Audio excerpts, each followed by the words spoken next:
Welcome to Om Times TV, a division of Om Times Media and Broadcasting.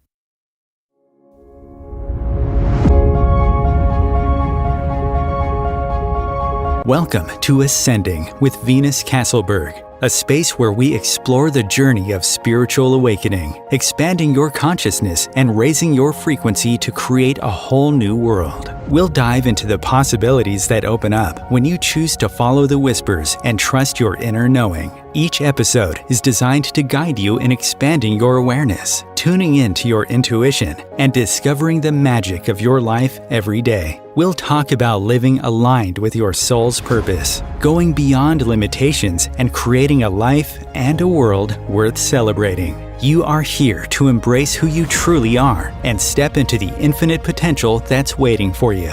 Let's ascend together. And now, here is your host, Venus Castleberg. Hello, everyone, and welcome to Ascending. So happy to have you here, watching now or in the future. Just so you know, today we do not have the phone lines open. We had to do a pre-record, so please post your questions, and I will gladly answer them later once I see them. But I have the honor and privilege of introducing a dear friend of mine who literally changed the trajectory of my life 23 years ago, and was just instrumental in me being on the path that I'm on now. And I'm honored to have Johnbro Wilkie with me. Welcome. So John has had lots of experience. He's been on Star Trek, Space Above and Beyond, Sightings. He's actually been an actor in those things. However, he's also had a lifelong fascination with space, with the cosmos, with, what's going on out there.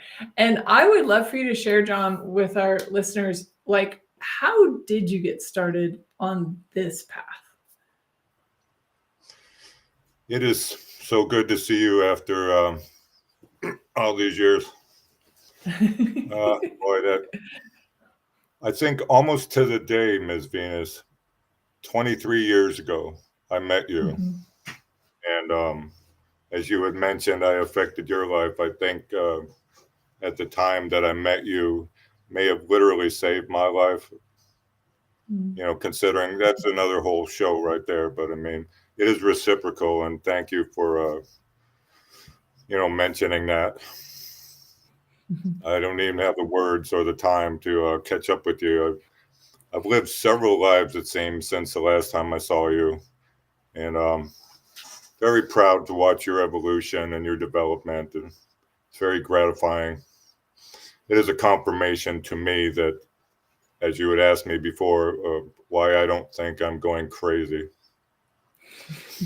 My story began, my earliest memories.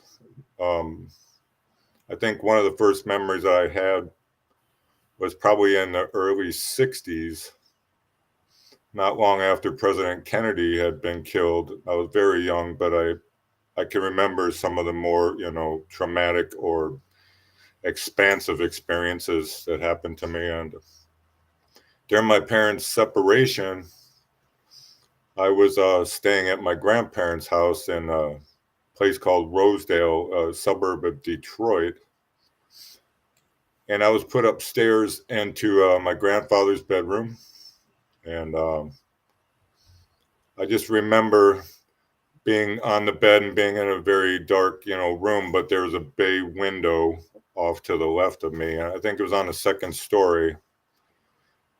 And, kids will have dreams and all kinds of misconceptions, but I remember very clearly that I saw something all of a sudden seem to come in through the window that looked very much like Tim Burton's Nightmare Before Christmas or whatever, a tall, spindly bobblehead guy. Mm-hmm. And to this day, I mean, that was more years than I even want to say, but to this day, I believe that actually happened. Mm-hmm. And when this thing walked over to me, I just came into a major screaming fit. And my grandparents came up there and they were very irate by this. And at that point, I was never allowed to go back to my grandparents' house to spend the night because they thought I was, having a nightmare or something, very persistent. Mm. It seemed to me that this figure or whatever kind of disappeared like below the bed, almost like it went under my bed. Mm. And that was just the beginning of having very odd things happen in my life that it doesn't happen often. For me, it isn't like turning on and off a water spout. It could be years in between, events or experiences, but I still say to this day, I believe that really happened. Mm-hmm. So that was, you asked me the first. I also believe that in my family, they don't remember, but I think this has been a generational thing. Mm. And my first introduction to paranormal type things, I believe it was probably extraterrestrial. I didn't know that name or that word back then. I think I was all of 4 Right. years old. Gotcha. And that was just the Wow. first one. I could Right. go on and on. Maybe you want to talk on your show. Yep. Yeah, no, that's great. Thank you for that. But then at some point, and this is going to date us both, but like at some point you were actually taping spaceships with VHS. Like what started you even curious about, like, what did you see that then had made you go, maybe I should videotape this? Yeah. Well, I'm also, my background, I was in the military. I was in the Air Force. And before anyone had ever heard of the place, one of my TDYs, one of my temporary duty assignments, was to go to Nellis Air Force Base, just adjacent to Las Vegas. And one day, I was a manager on a flight line during, oh God, a long story. But I was in charge of preparing, maintaining a squadron of F-15, fighter jets. And one of my supervisors drove up in a truck and said, I need you, you and another fellow named Tom, that we're going to go and assist another squadron that I think they were out of Virginia or something, right? So then they take us on a little pickup truck way out in the middle of nowhere. And then we end up going to this back gate that now everyone in the world is aware of, the outside back gate of what they now called Area 51. Back then, no one had ever heard of that. And I remember once we went through the gate, we had military police and do our background check. I didn't understand. They asked me to come there, but now they're looking at my background. And, I had all my badges, all my clearances. But once you go through that back gate, it's about another 45-minute drive through the mountains and down into this low-lying dry lake bed. And I remember nothing very unusual was there. Just old, it looked like Korean War era airplane hangars. And then they pulled out a motor, jet engine on a stand. It looked like a trailer, disconnected from the plane. And my supervisor asked me to check the oil on it, which doesn't really make a lot of sense for the time and the resources it took to take me away from my job. Because you could literally just tap the glass and see where the oil was. You might as well be pulling a dipstick on a car motor, right? Didn't make any sense, but so they took us back to base, and I went on with my life.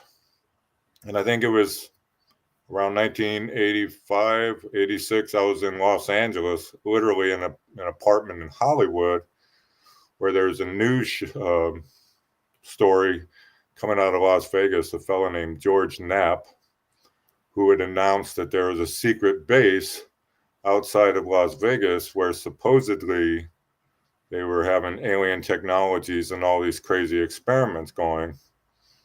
And I immediately recognized what they were talking about. I went there, I didn't see anything weird, but supposedly all of a sudden, this is an alien, UFO hotspot. I didn't really think much of it, but when I went to sleep that night, I started a long series of dreams that lasted probably for months. And I had a very different recollection from when I did during that time, during that experience of actually going there.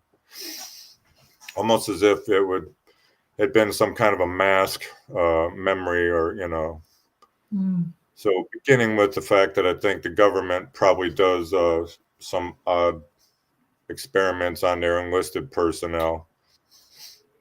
And then once you widen your horizon on something like this, once you believe one aspect, it has a tendency that maybe your paradigms can shift a little bit. I think you had spoken about when you're taking another transitional step, right?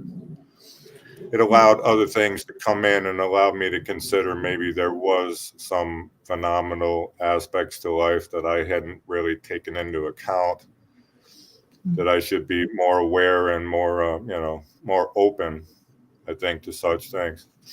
And that was just the beginning. So early to mid 90s, I was in Los Angeles. I was in the valley during the Northridge earthquake. Okay.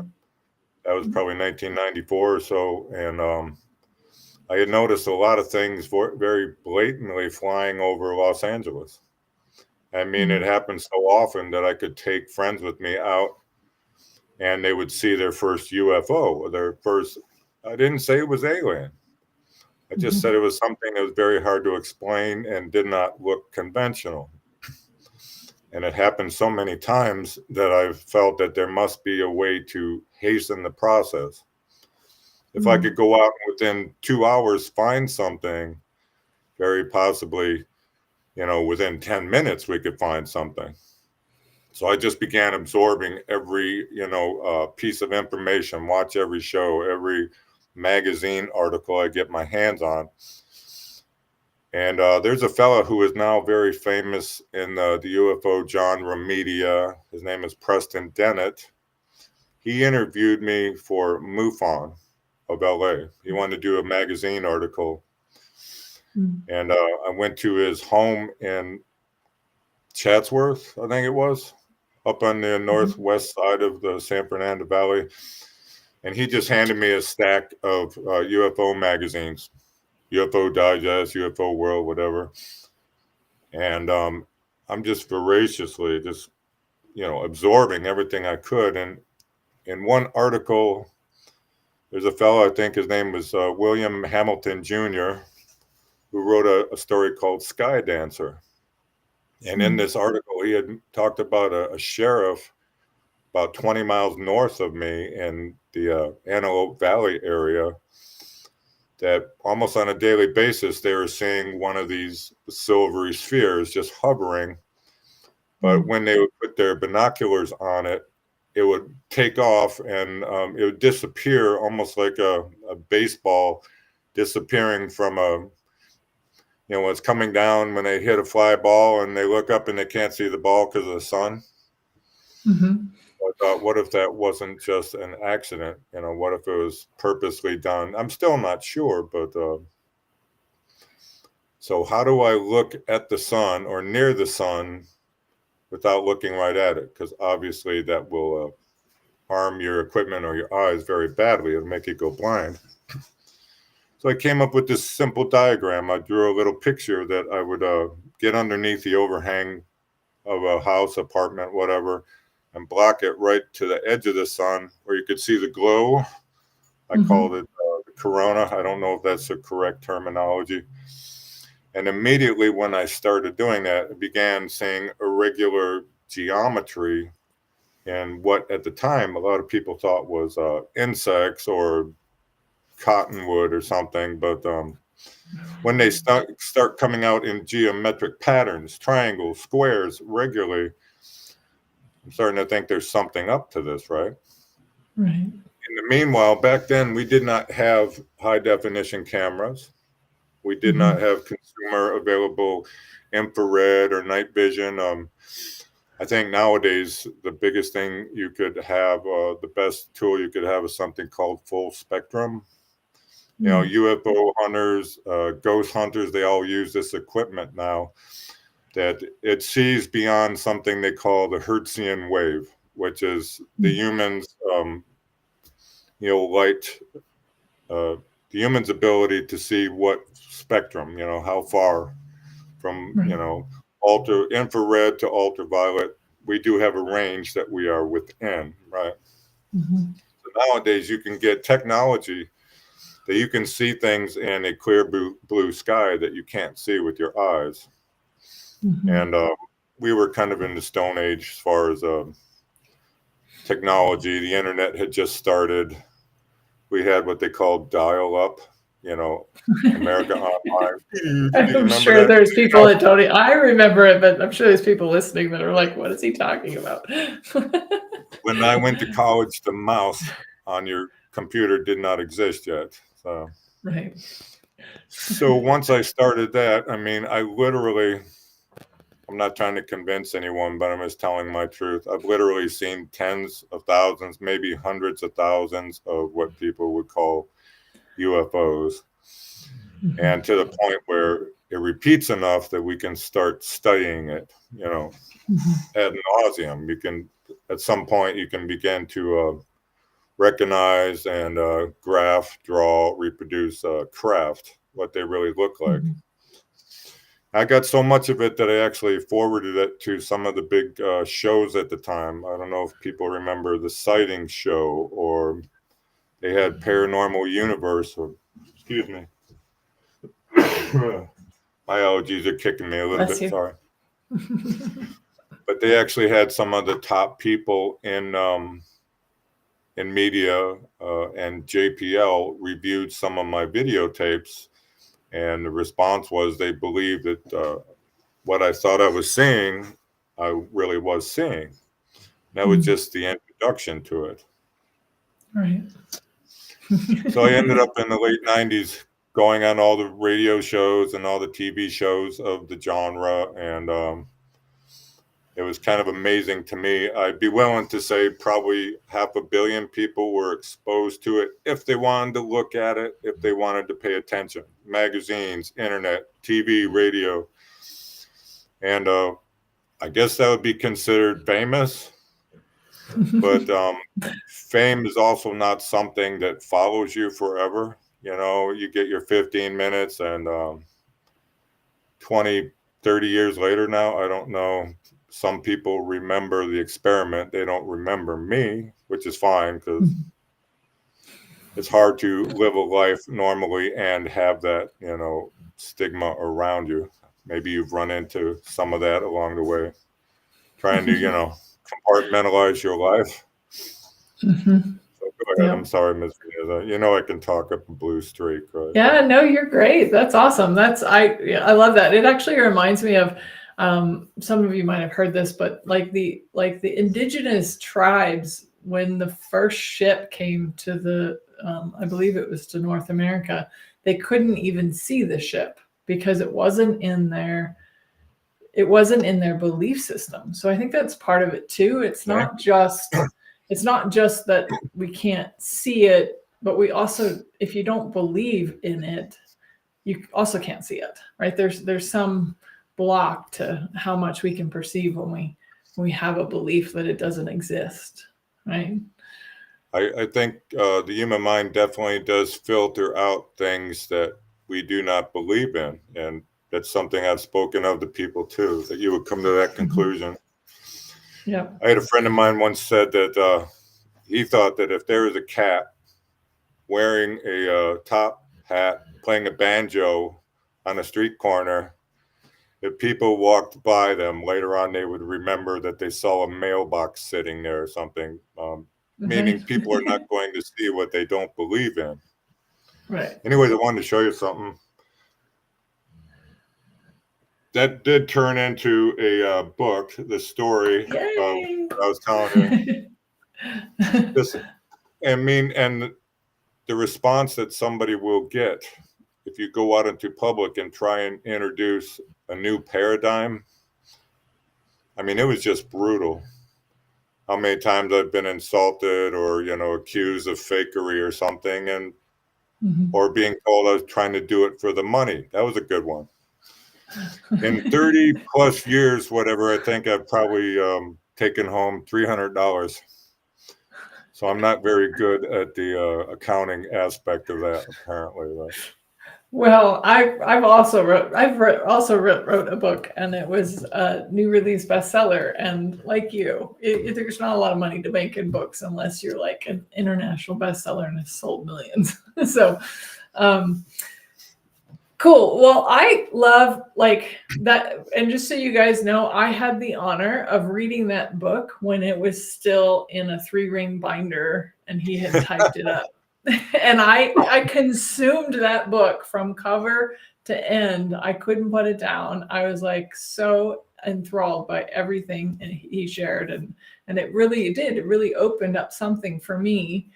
And then I had the privilege of John one day was like, hey, let's go out and see if we can see spaceships in the middle of the day, right? So I'd seen UFO stuff in the middle of the night. That didn't really make sense. I was like, yeah, planes don't usually do a 90-degree turn kind of stuff. But to go out in the middle of the day, and John, I don't know if you're just like this magnet for them, but he just literally like said, we're kind of looking in between clouds. You point to like this gap between these clouds, and 3 rods, one right after the other, fly in between that space. And my entire reality shifted. Like I was just like, did you see that? You were like, did you see that? I was like, oh my God. And I always knew they were out there, but it was like to have that proof in that moment and having you with me was just like, it was a paradigm smash. It was like, I even got depressed after that for a little bit, just like, well, what does this mean? So In some ways, it can feel like you're losing part of your innocence. But yeah, I remember, I think, Mission Bay, was it? Yep, You were on a that's where we were. bicycle. You were on a Yep. bicycle. I was running down the path doing my little jogging thing. I had to go off to work, and you had to drive off on your bike with that thing in your head now. Like, what did I see? Yeah. Because the first thing that happened to me, to this day, when I see something phenomenal, I spend a little time probably in denial or trying to talk myself out of it. That's a human, nature. I think the more that I see, the more that I know, the more accepting I am. But I consider myself a bit of a conduit, or because again, it doesn't just turn on and off like a faucet. It could be years in between incidents, but if something phenomenal happened to you, are you going to accept it? Are you going to believe it? Or are you going to talk your way out of it? Right. And my confirmation was the big boys in media taking my videos and analyzing them and telling me that there really was something to it. That did not really tell us what it was. But, you got past the first part of your 10-step program, admitting that you have a problem, Well, and that's the reason for this show too, right? Or this whole series that I'm doing is like, how do you know you're not crazy? Like, I think for me, it's just been confirmation after confirmation. But at first you are. There things happen sometimes when you're by yourself and you don't have somebody to confirm it. And there is that moment of like, I think I might be crazy. I might be losing my mind here. Like, did this really happen? Would you mind if I had spoke a little bit about one of the first incidents I had when I went to your place? Do you mind if I talk about that stuff? Not at all. Go for it. Yeah, well, I think just so you guys know, I think John and I are both activators in different ways. So I do know that I activate people and he activates people in a different way too. So well, I don't really intend to, right. but I mean, it comes down to when the spirit, for lack of a better term, speaks to you, are you listening? Yeah. Do you believe your own self? Do you believe your own heart and mind and your spirit? I think only because it's happened to me so many times, I'm accepting of it. But again, it can be long terms in between. And I wanted to bring up one incident that, and it's in my book, The Angel's Jest. I mean, I basically wrote a book about that 100 days that I knew you back in the day, Ms. Castleberg, because this lady literally saved my life by just the interaction and the path that it put us on. Because I was in a really hard, dark place at the time, and that's why I feel like this full circle today, talking to you again. I mean, this means a lot to me. This is like connecting something inside me, and I hope it does for you. And I know we had spoken about such things, but I think I had been at your place and you had made breakfast, and it could have been vegetarian bacon and eggs and stuff like that. At the time, it didn't sound very appetizing because it was new to me, but it's very enjoyable. I appreciate that. I remember it. But we were at your dining room table, and there was like a china hutch or something against the back wall. And I think you were saying a prayer, and I kept hearing a little, it sounded like a little silvery bell, just a little ding ding. And I asked you if you heard it, and you weren't sure what I was talking about. And then I heard a little giggle in the corner. And then there was this little voice that was mumbling something. It's, you know. And it wasn't a full-on observation, but I got these flashes in my head. I didn't know if it was really in front of my eyes or if it was inside of me. These little beings that, for lack of a better term, it just looked like a cherub in a Renaissance painting. Excuse me.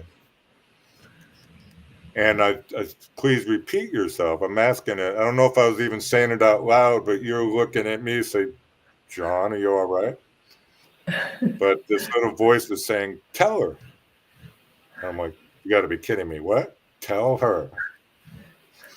So I'm thinking that's it. I'm going to tell my new friend here what I'm hearing and saying, and she may never speak to me again, right? But it was basically telling me, because I listened and I was already aware of that stuff, to tell you that number one, they were there, and number two, if you tuned your ear right, you'd be able to hear them, and you wouldn't even need me as an interpreter. Right. And that was like one of the most outrageous experiences of my life, to actually have that confirmed, you know. And within a short period of time, I think you were teaching me, you know. I wasn't especially a religious person, but I had it came to me a lot in dreams. I remember a very tall fellow, probably 9-10 foot tall, standing by a tree, and he actually had wings. And just a dream, whatever. I don't want people to think I'm just crazy, but this was my interpretation. And he referred to you as Star, or like a star child. I don't know if that was the exact term, but sometimes they're speaking in Latin, or that maybe, you know, I've heard stories that if you meet an extraterrestrial, that you're immediately connected in a telepathic connection. It's not you, but you can do it as soon as you connect to them, the come to it part, right? And this fellow told me that I was going to know you for approximately 100 days, and then you're going to go off and you're going to be a teacher and a healer. And at the time, that was very upsetting to me, because I mean, I just met this pretty amazing person, you know, and I think I had told you that I thought you were going to be a healer and a writer, a teacher. I think I was right. I didn't know if that was correct, right? You are these things, correct? Yep. Yes. Yep. And that took years for me to digest, and I ended up, you know, publishing a book about that incident. The names were changed to protect the guilty, but the story was there. Yeah. That was just a beginning, right? And like I said, I think I've lived a couple lives since I last saw you. You and me both. You and me both. Oh, yeah. Awesome. We definitely have more to cover. I will ask more questions. We're just going to take a short break. We'll be right back after Om Times TV. Imagine becoming a super influencer. Reinvent yourself, invest in your brand, and then manifest your success with a robust spheric approach. Om Times Media and Broadcasting offers a unique and multifaceted way to become the spiritual and conscious influencer you deserve to be by putting your message across our powerful platform with its proven record of integrity and excellence. Through our produced shows, Om Times offers the opportunity to become a social media TV personality, a radio show host, an Om Times magazine columnist, and a syndicated podcaster, all in one shot. By live streaming your show on Om Times TV and broadcasting it across the extensive Om Times radio and TV networks, you become more than a host. You become an ambassador and a force for positive change. Om Times. Open yourself to the possibilities. If I could be you, and you could be me for just 1 hour. If we could find a way to get inside each other's minds. Walk a mile in my shoes. Walk a mile in my shoes. Well, before you abuse, criticize, and accuse, walk a mile in my shoes. Welcome forward, everyone.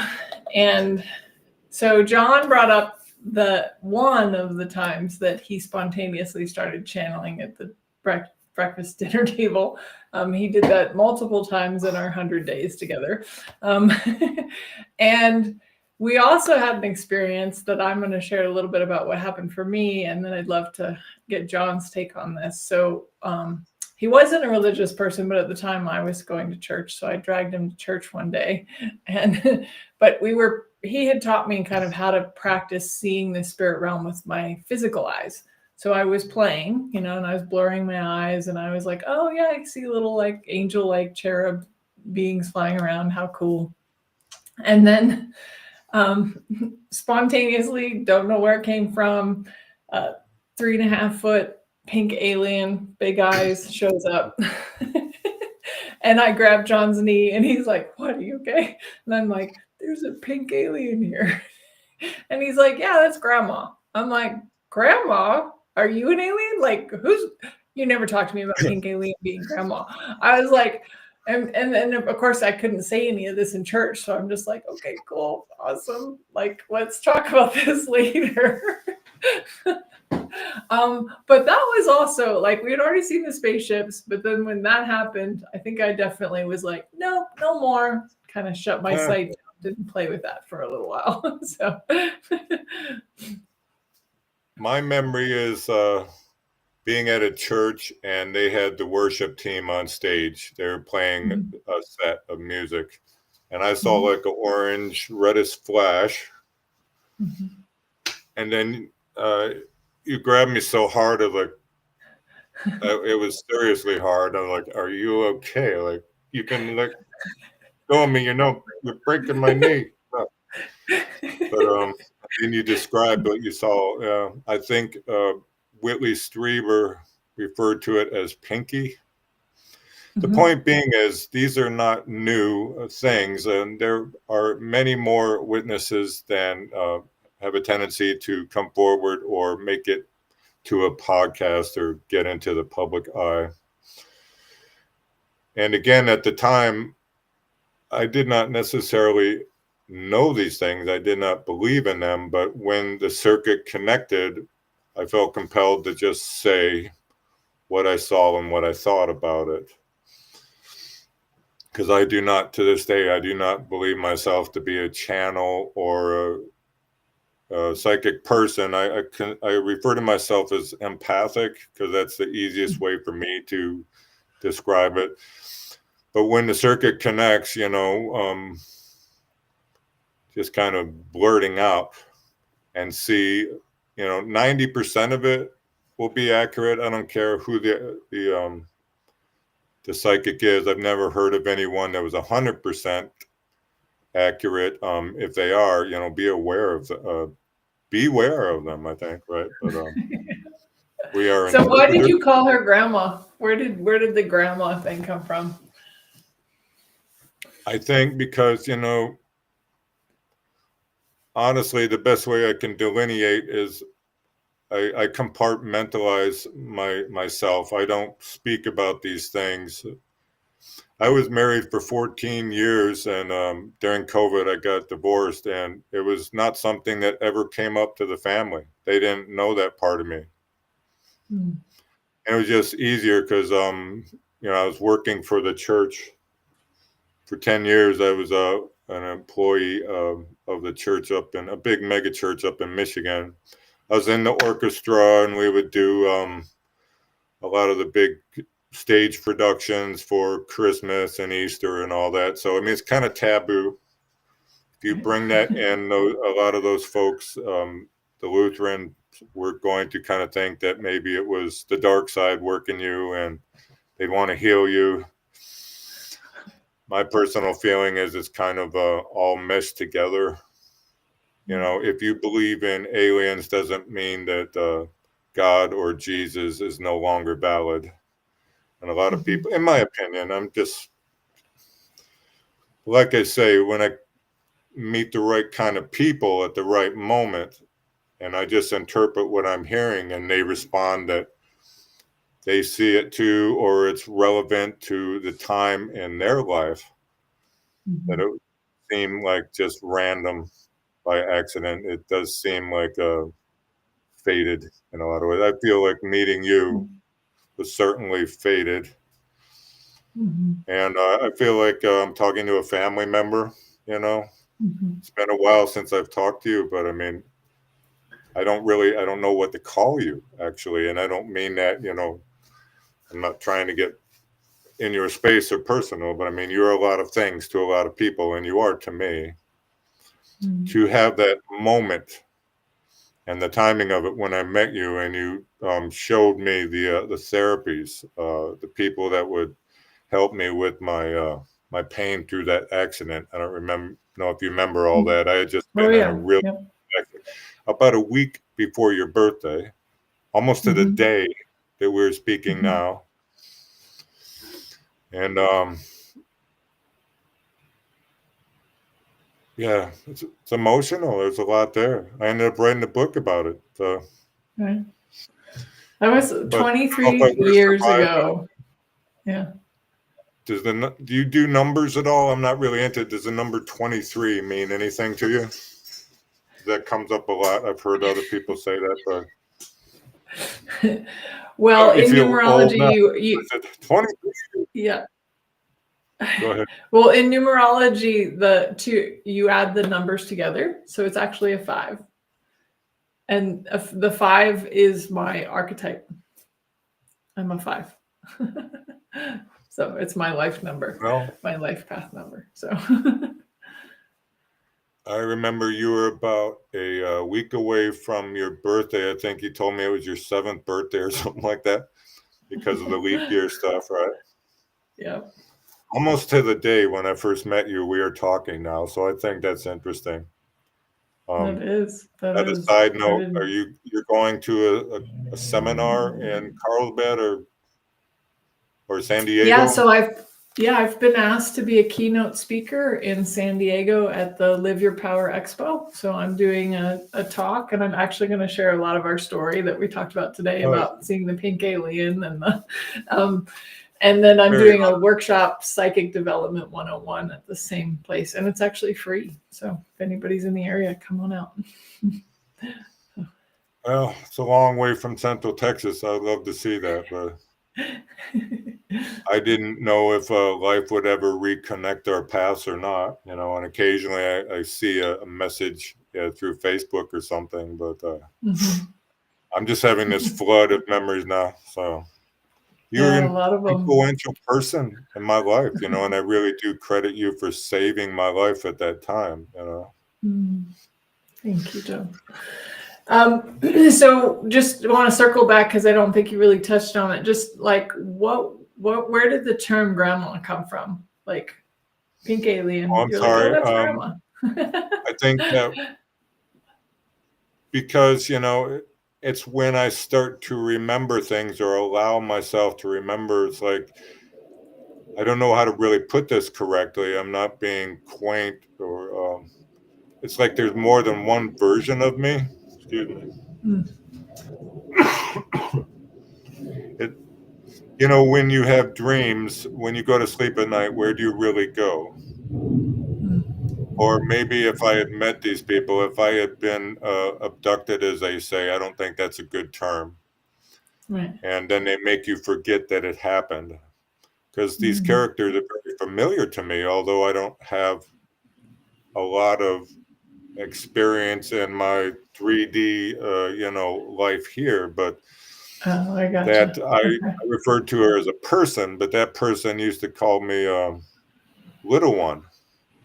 And I'm 6'5", 225 pounds or something like that. I'm not a little guy, but I guess everything is relative. Or so. Oh yeah, that's Like, wait a minute, how did I know that? When you start cool. So it was just an intuition, kind of a knowing. Yeah. Okay. Awesome. Well, I have some memories that I can't access easily all the time. You know what I mean? It's sure. You have to find other people that reconnect you, and it's like a circuit that goes both ways. Yeah. I recently had a young man come to me that he calls me Uncle John. His dad and myself have been friends since we were little kids, and a very unlikely witness, but just felt comfortable enough. I think it was literally the same day or the next day that I had reconnected with you on Facebook, and this big flood. As soon as I, hit, send to Venus, I get this big flood of people reconnecting with me. The same day, it was bizarre, right? Yeah. So he started telling me some very harrowing stories of something that happened to him. And he described literally meeting God and what it looked like to him. And there's just no way this guy could know these things from watching TV or a video. And I recognized it right away. And I don't know if it's conventional in the Abrahamic version, the Holy Bible as we know it. It's completely interchangeable, but it seems like it's kind of his version, or a lot of the church's version, seems rather contained in a box. And I felt like I went a little bit outside the box. I hope I said that well. Because you can believe in both sides and both things. And so all of a sudden this young guy starts talking to me, and I find myself counseling him on things that I know, but in daily life, day to day, I don't know. It's when the connection was made, all of a sudden it just comes pouring forward. And then when the disconnect, it goes away again, right? Right. How do you know you're not crazy? Well, number one, I think people like Ms. Castleberg here is a confirmation. You can repeat the same stories without me sitting down and comparing notes, and it's been a couple decades, right? Yeah. And just you find out later that, wow, it really was real. You really were right. But he described, his version of God, and it was, right on, perfect match to my version of God, right?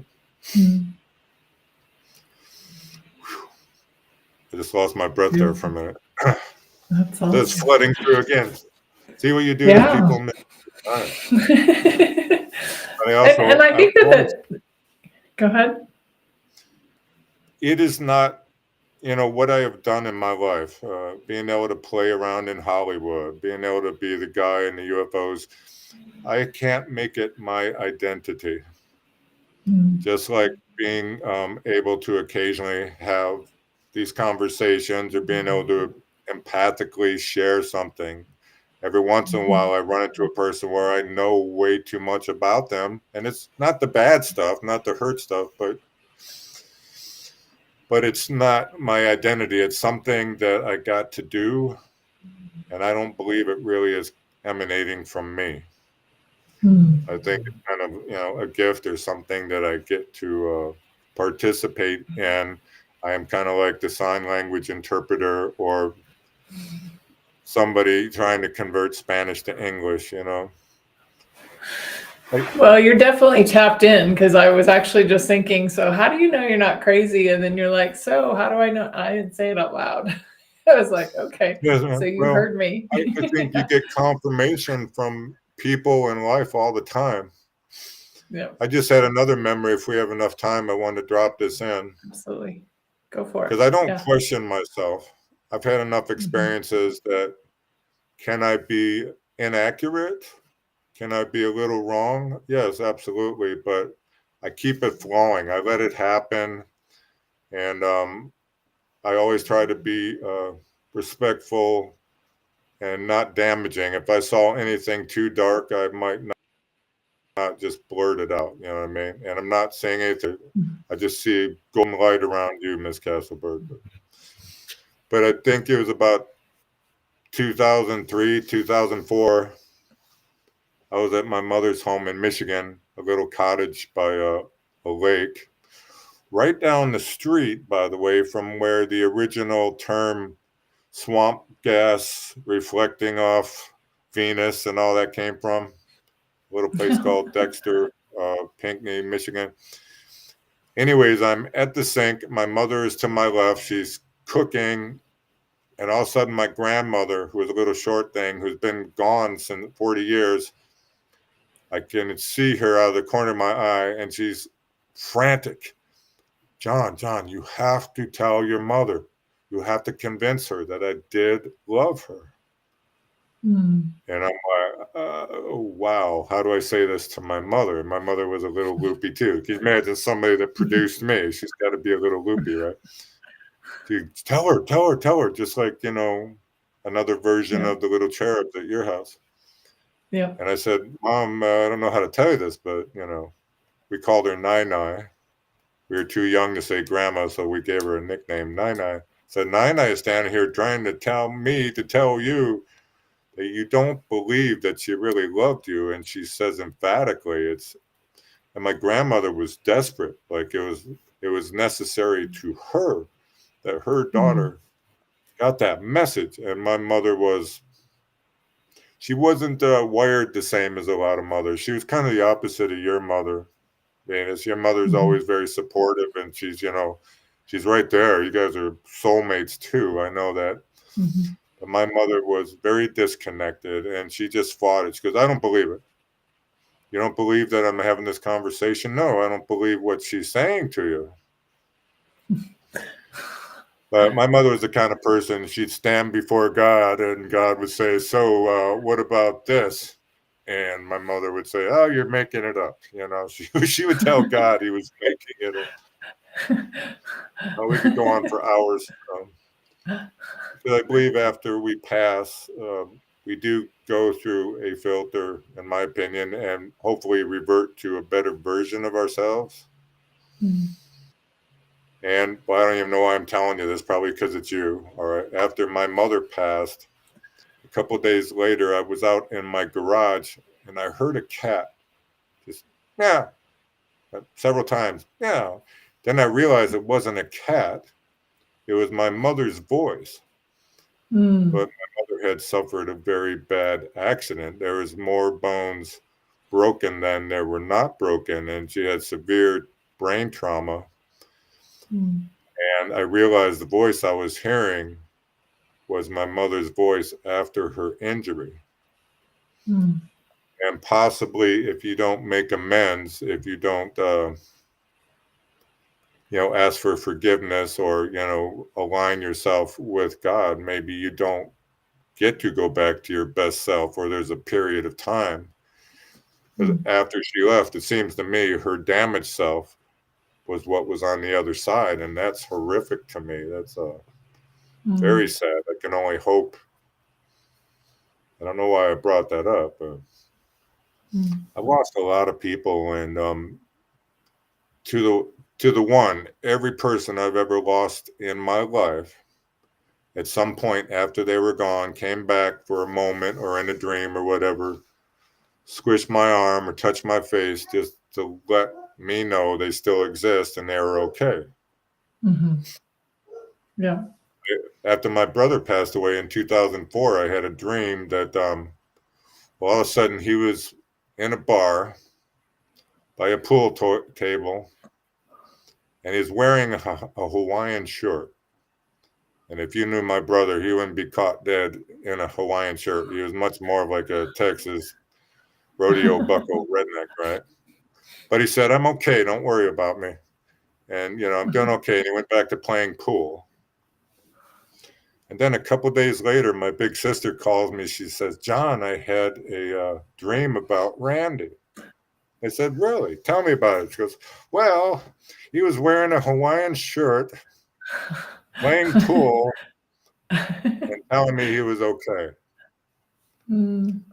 That is so far beyond the realm of coincidence. You know what I mean? So Right. How would the spirits and how would our past, contact us, especially if we weren't spiritually ready for the full-on, apparition? Yeah. Because you still have that deniability. Oh, it's just a dream, right? Mm-hmm. Yeah. In some form that is still comfortable and not too threatening to you. I'm literally. Yeah. And when my mother passed away, she contacted me also very briefly, Mm-hmm. told me she was okay, and then she ran down the hall. This was 2012, and my big sister was staying with me at my house there. She had the guest bedroom. And then the next morning, she came down for breakfast, and I said, so Lori, tell me about your dream. She's like, who are you? You know what I mean? She said, well, Mom came to me and said she was okay. So how do you know you're not going crazy? These are the kind of confirmations, but you still have to trust yourself. And I would ask your audience, if you were to see anything spiritual, UFOs that you did not believe in, would you talk yourself out of it? Mm-hmm. Or would you hold that little piece of credibility, and work on it, let it process? You know what I mean? What's your opinion on that? Yeah. What do you think? I think I tell people this all the time. Just trust yourself. Trust what you know. Like, instinctively what you know. Like, that happened. You know what you saw. Now, yeah, but like John says, you can easily talk yourself out of it for sure. But you still have something in the back of your mind that goes, I know that was something. I know that I saw something, or I know that I felt something.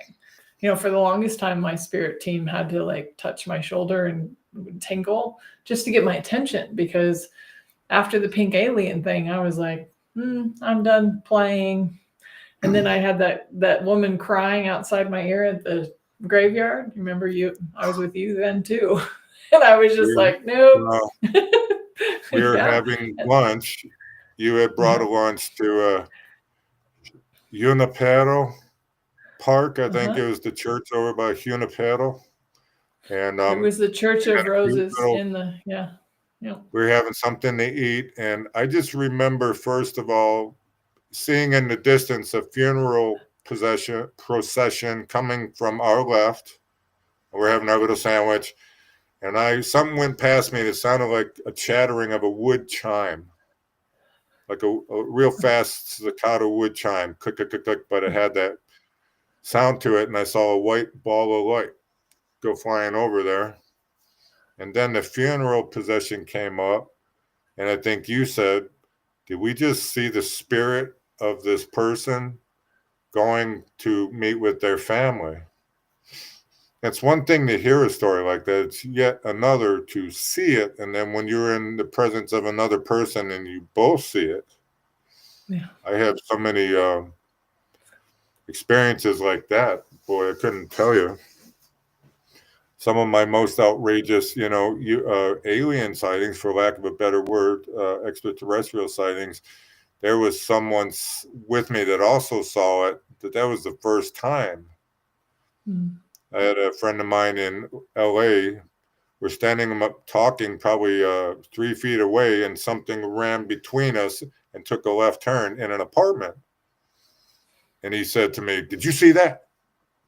I don't know if you remember Sean, when we went to Big Rock up by the Lumerian, ruins up there. Anyways, we had lunch with this screwball musician in Hollywood, right?